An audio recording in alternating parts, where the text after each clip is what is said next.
Ayun mga sir, bali ito, may bumisita sa akin ngayon umaga. Yeah. Toyota Corolla, galing pang Santa Rosa, Laguna. Yan. Ang issue ni sir, itong speedometer hindi gumana. Pero may time daw na yung odo gumagana. Tapos hindi rin accurate, mileage hindi daw gumana. Yan. Buksan natin ito mga sir para alaman natin yung problema nito sa loob. Sana hindi pa na-repair to kasi sabi ng may-ari nung nabili niya daw to, ganito na daw talagang issue niya, hindi gumana yung speedometer. Hindi rin daw niya natanong sa pinagbilhan niya kung napa-repair na ba to. Kaya hindi niya alam. Buksan natin ba sir para malaman natin.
Ito na mga sir, yung mukhang hindi pa naman napa-repair to mga sir. Ayan,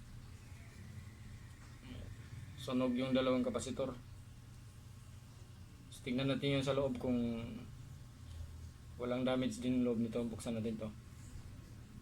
Corroded mga sir yung board. Kinain ng corrosion yung mga connection. May mga putol na connection mga sir.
mga sir, rest na. I-assemble na natin to para ma-testingan natin sa sasakyan.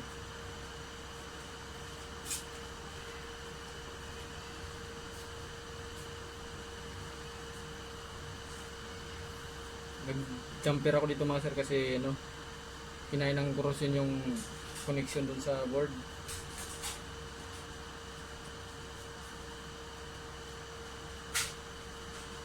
Corroded yung board mga sir, ng mga putol connection.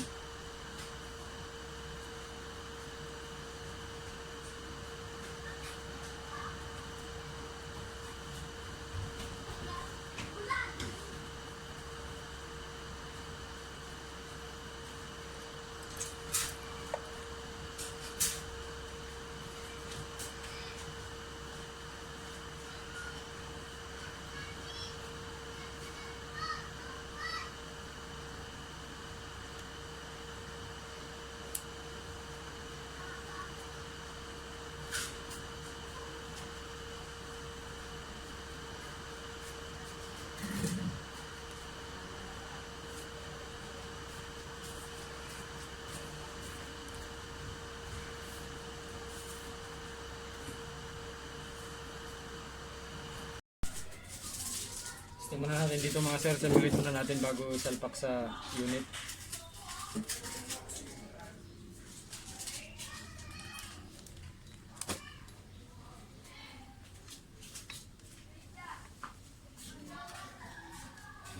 Yan mga sir, tingnan nyo yung ano, yung speedometer.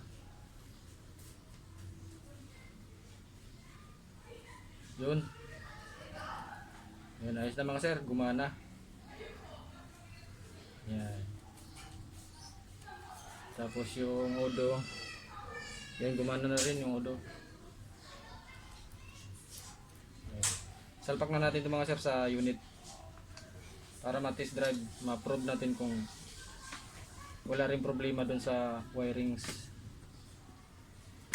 Pag hindi siya gumana dun mga sir sa unit, may problema rin sa sensor o kaya sa wirings.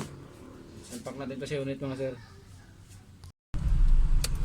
Kasi minsan ganun talaga nagsasabay eh. Kaya mas gusto ko pinapadala talaga dito yung sasakyan eh. Oo. Tapos pasok tayo dun sir sa may San Juan Street. Para makabirit tayo dun sa akyat. Para mas malapit. Mas malayo kung doon tayo ikot eh.